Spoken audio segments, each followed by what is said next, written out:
Welcome to Community Conversations.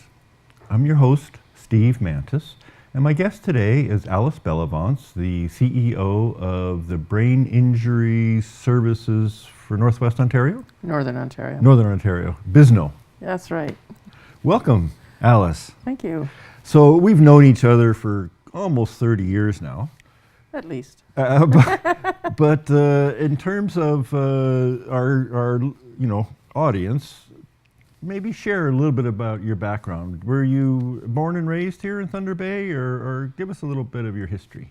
Born and raised primarily in Murillo. I was raised on the farm. I'm the oldest of 8.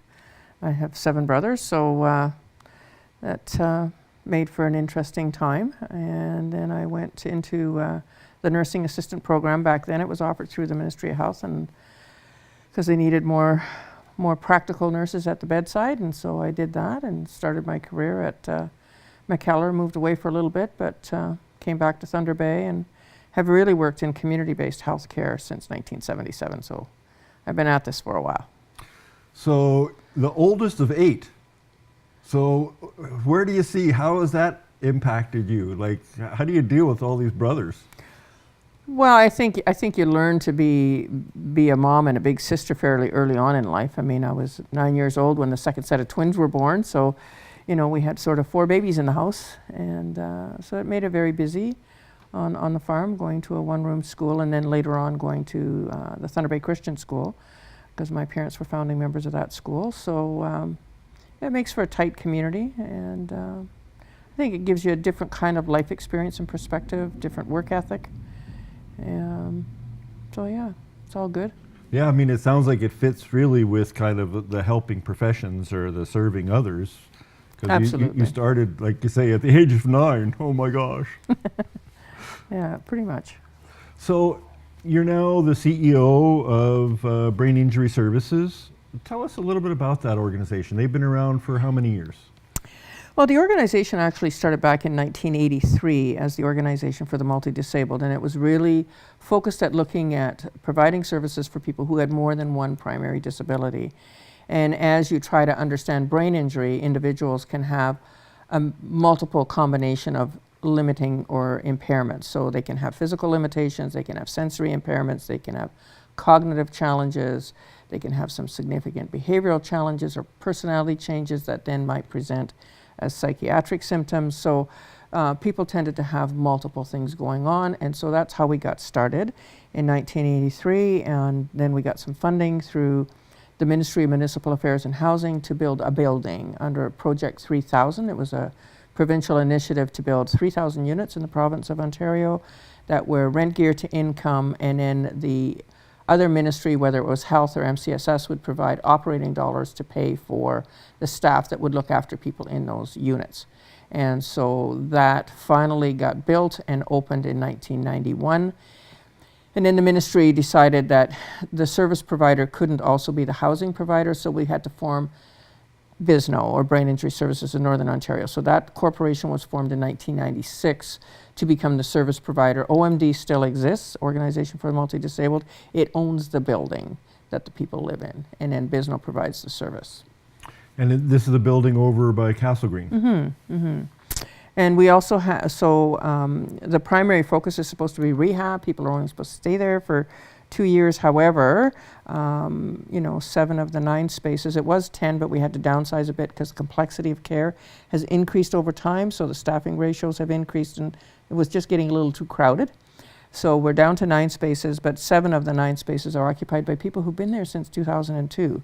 So you'll often hear the hospitals talking about alternate level of care. We've got alternate level of care going on in the community because we haven't been able to transition them to someplace else because they need highly specialized long-term assisted living. We do have 12 spaces now on the old 6th floor at the former McKellar Hospital, known as McKellar Place. And interestingly enough, when that section was, the east and south wings were built, the original 6 South was actually the neurosurgical unit. So, kind of what goes around comes around. We're back there now living. I'm sure none of the people that we're supporting were ever patients on 6 South, but some of them may have been patients on the neuro unit when it moved to the 3rd floor back in the day. So, and then we have one cluster unit at Andrus Court that we rent through Thunder Bay Housing, where we support some folks. And then the rest of our services are all outreach. So how many staff are working for BISNO? We run anywhere between 120, 130 staff. That's because a we do big have outfit. Yeah, we do have staff on the ground in Fort Francis, Dryden, and Kenora as well.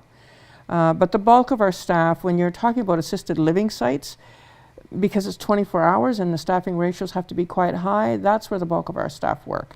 And then we do have a regional office on Balmoral Street, and there's about 30 or so people working out of that office that do the community outreach piece. So in my experience with injured workers, it's not uncommon that I'll meet someone who's looking for some assistance. Mm-hmm. And they present as having physical injuries, Right. but from their behavior, I kind of go, geez, I think they might have a traumatic brain injury too, Right. or some limitations there. Right. Is that common that sometimes those brain injuries go undiagnosed for some time? Absolutely, and particularly if it's a very serious injury, I think the focus is very much on saving that person's life and making sure that all the body systems are working, and if the primary presenting issues are physical, that seems to be the focus. And so often, and we've seen this not just in work-related injuries, we've seen this in motor vehicle collisions where people have catastrophic injuries, multiple orthopedic injuries, internal injuries. Sometimes the brain injury goes undiagnosed, and it may go undiagnosed for years. And when it does finally present, sometimes because of the personality changes or because of depression or anxiety or significant mood swings, it gets labeled as a psychiatric diagnosis. So certainly that has been a challenge for us, primarily with WSIB, but sometimes in auto insurance as well, where they will want to allocate the challenges to those non-compensable kinds of injuries and say that it was either pre-existing, and they'll start digging in the person's history and say, oh, well, the person had issues with depression or issues with this, or they had a bad childhood, and therefore it's related to that and has nothing to do with the workplace injury or the motor vehicle collision. And so, I mean, that's what insurance companies and adjusters do. They're all trained to say no. And how does that affect the service then that these people need? Well, it does make it very challenging, and I don't know how many of you have watched the media. Just earlier this week, the province has again released, some changes that they're going to make to auto insurance and how they're going to have these assessment centers, and they're going to try and deal with fraud and all of those kinds of things, which is good. They need to do that, but by the same token, people need to be able to have access to service. And so if they have a catastrophic injury, they can't be deemed catastrophic until 6 months after the injury. But in the meantime, it's like their lives are put on hold before they can have treatment. And we as a service provider, publicly funded, there's a bulk subrogation agreement between the Ministry of Health and Long-Term Care that funds LHINs, which fund us, between the Ministry of Finance, which oversees auto insurance, and the Ministry of Labor, which oversees WSIB, that when people need services from a publicly funded organization, that those organizations have to bill back to the third party. So with auto insurance, we have to get a regulated health professional to sign off on an OCF 18 or a treatment plan. Once that's approved, then we can provide service, and then we can bill the insurance company. We need to take a short break, Alice. Please stay with us. We'll be right back, and we'll find out a little bit more how the systems work with the actual people who are injured. Welcome back to Community Conversations. I'm your host, Steve Mantis, and my guest today is Alice Bellavance, the CEO of Brain Injury Services of Northern Ontario. Right. So Alice, just before the break, you were talking about how complex it can be for a person with a brain injury to receive service. Right. What kind of delays do you see because of those interactions with those different systems? Well, I spoke briefly about the auto insurance industry, and so we're certainly going to see some changes in the next little while. And certainly if someone has had a catastrophic injury, they still have the right to retain legal counsel and do the old tort system where they then litigate. And that can take years sometimes. And, the development of structured settlements and, the interesting challenges that often sometimes these structured settlements, it's based on future care planning and future care costing about what is it going to cost to look after this person for the next number of decades. And but often when the settlement is made, not necessarily the resources that they're awarded are used to purchase the services that they need. And so there has been a piece of work done through the government where they're going to look at not only having structured settlements, but finding a mechanism that's going to oversee how those resources are used. And I don't think they've worked out the regulations for that yet. When it's on the WSIB side, again, if it's a catastrophic injury, then it's managed out of Toronto, out of Front Street, and through the serious injuries. And we haven't had as much challenge there. Like then it's clearly the person has a brain injury, we come up with a treatment plan, and we just bill and away we go, and we continue to support people. And we've had some long-term clients on our caseload that we've supported through that.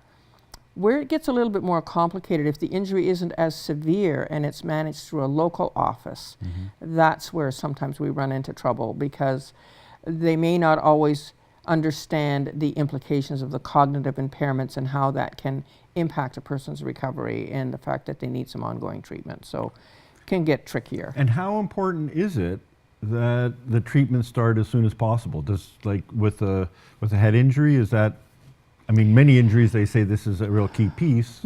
Is that similar? Absolutely. And I mean, if you talk to any neurologist or neurosurgeon, they will tell you that the bulk of the recovery happens in the first 2 years. And so you really want to capitalize on that.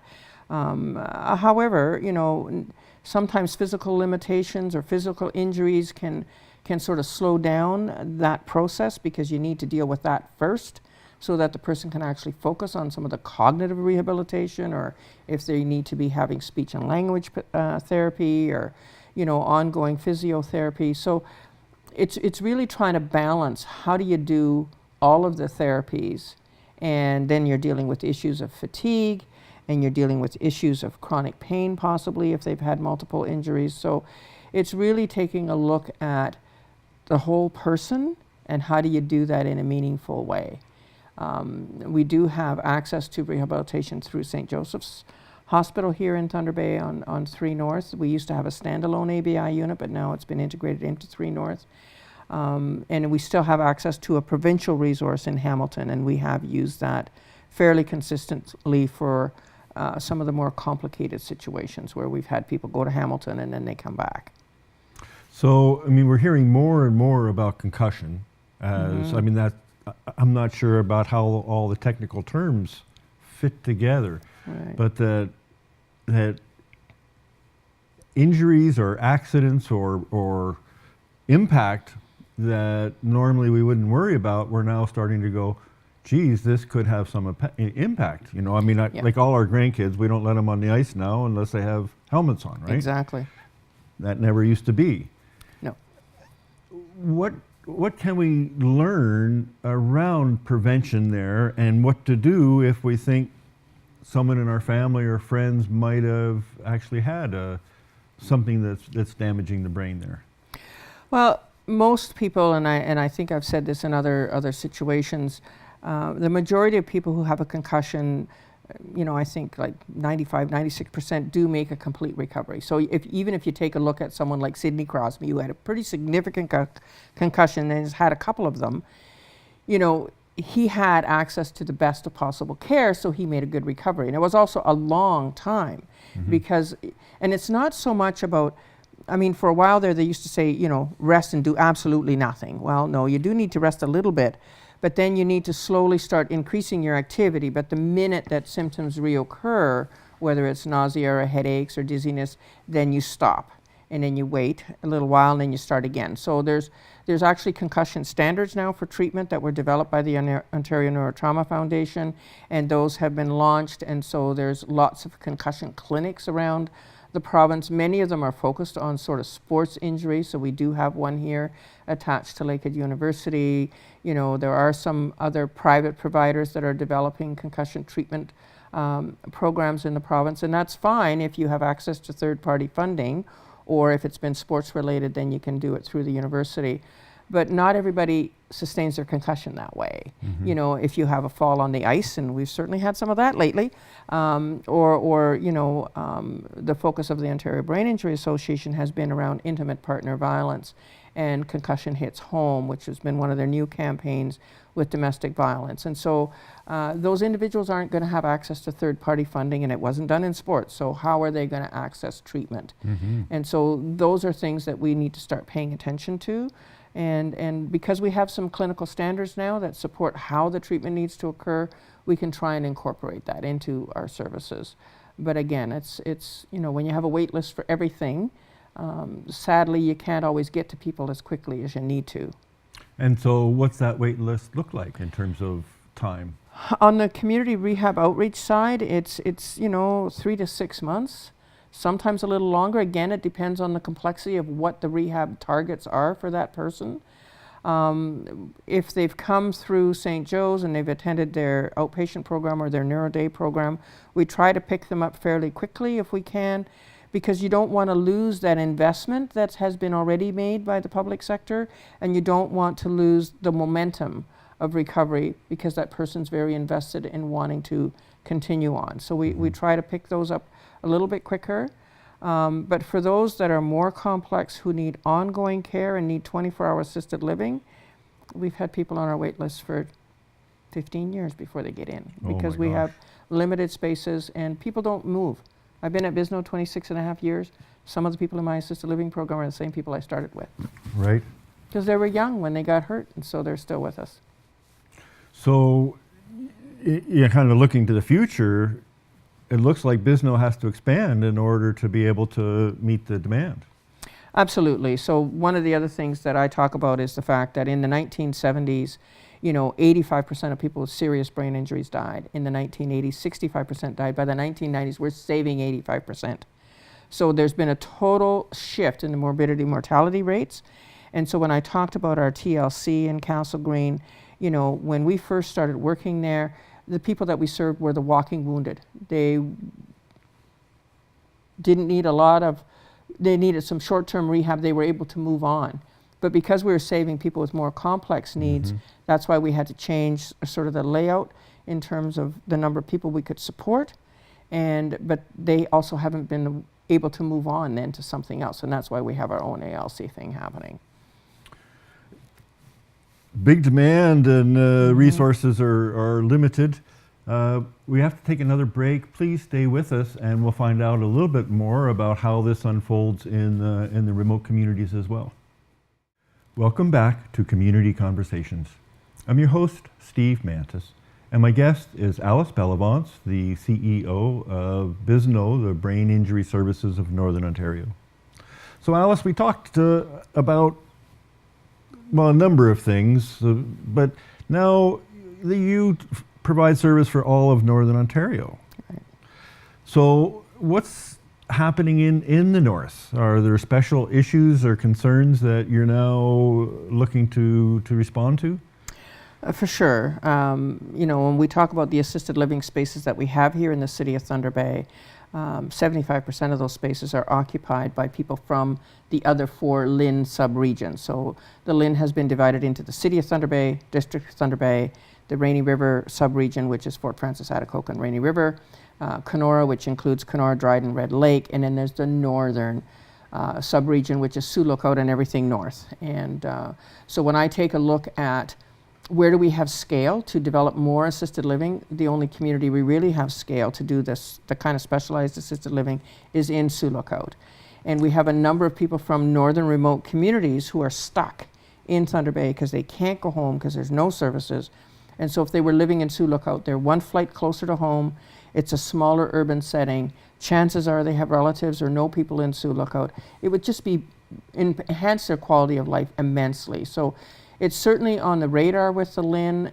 It's been on the radar with And the LHIN is what? Spell that out for us. Oh, the LHIN is the Local Health Integration Network. So 85% of our funding comes from that organization. We still get a small amount of money directly from the Ministry of Health. And then the rest is that third-party funding that I alluded to earlier, where we bill auto insurance and WSIB. So that LHIN looks after all this money for health that flows into our whole big region here Right. of Northwest Ontario. Right. And so when I was talking to about our assisted living, we have like over 80 people on the wait list because we have little to no movement in our existing spots, because we do a good job looking after people, so they're going to be with us for a long time.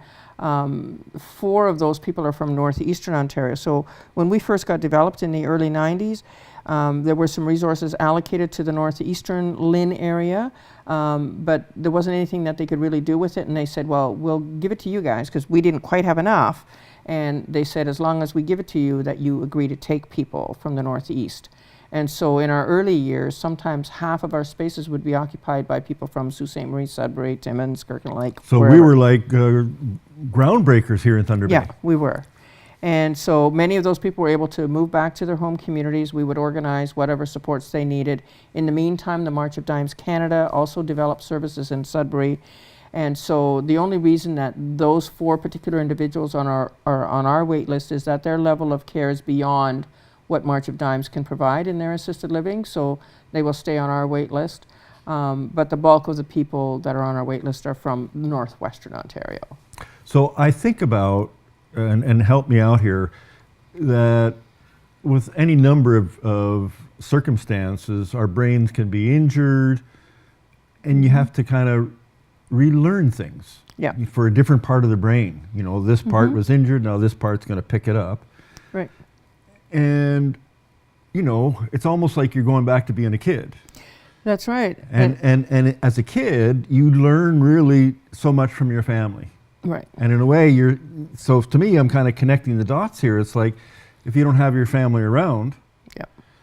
then all those little pieces that you would normally interact with that help you learn as you're a young person aren't there. That's right. And so is that, am I on track? Is that some of the challenges you face? Absolutely. With folks coming from far away? And Yeah. So that's why we do have staff on the ground in some of our larger communities, such as Fort Frances, Dryden, and Kenora, because people do want to be at home with their family. And everybody does better when they go home from hospital. I don't care if you've got a brain injury or you're living with cancer or whatever the issue was that had you in an acute care facility or a rehab hospital. You do better when you go home and you're with family. The problem is that families can't do this all alone. And so for people who have the capacity to be cared for by their family, we can provide that service. So they can get 2 to 4 hours of rehab support out in the region. But the challenge is that if they need more than that, then they often can't go home. And that's why we do have people that are stuck in Thunder Bay. In particular, if they need access to 24-hour assisted living, they end up in Thunder Bay, because that's right now the only place we have scale to do that. And what kind of support is available to families? I know in our family, we had a crisis, and you know, one of the cousins needed support, and we're kind of going, I don't know what we can do. Could we actually do that level ourselves? I don't know. Well, we certainly work with families. I mean, originally we weren't funded to even support families, which made it really tricky, because if we don't support the families, then that person's going to stay in hospital, right? So back in 2012-13, there was some money allocated to support people with mild to moderate traumatic brain injury, but also looking at supporting families. Because if we could support families to care for their family members. And so sometimes the work that our staff do, particularly out in the region, isn't necessarily directly with the client. Sometimes it's with the family and helping them manage. And so we have to also use technology sometimes to be able to do this, whether we use OTN or Skype or PCVC. These are like little programs that would be right on your computer at home. That's right. So the rehab support worker or the rehab facilitator could communicate directly with the family or the individual to do some of that programming using technology. Particularly in the wintertime, we have to rely on, maybe email or telephone contact to do some of those things. And people from the district of Thunder Bay, because they have to come to Thunder Bay anyway to see specialists, then we always try to coordinate appointments to do some of that face-to-face while they're in Thunder Bay, so that they can take it back home and do homework, that kind of thing. So we have to be really creative and innovative around how we do some of this work in our huge geography. So in the last 30 seconds, if you had a magic wand, what would be the first thing you could do to improve services for people with brain injuries? Establish some assisted living in Sioux Lookout. It's All right. critical. So that's the challenge. Alice, thank you so much for coming on and being a guest. If people have more questions or want to find out more information, what's the best way to get hold of you? Well, hopefully my email will be on the screen, but it's pretty simple. It's alice.bellavance@bisno.org, or they can call our office as well. And you've got a website for BISNO? Yes, that gives www.bisno.org. some background information? Absolutely. Excellent. So just want to remind folks, we're on Facebook, and we'll be putting links as well to the interview with Alice, as we do with other interviews. If you have questions or comments or suggestions for future shows or guests, we welcome that. Thank you so much for watching. This may be our last show before Christmas, in which case I want to wish everyone the best, a safe and healthy Christmas, and support that family. Absolutely. Thanks again, Alice. Thank you.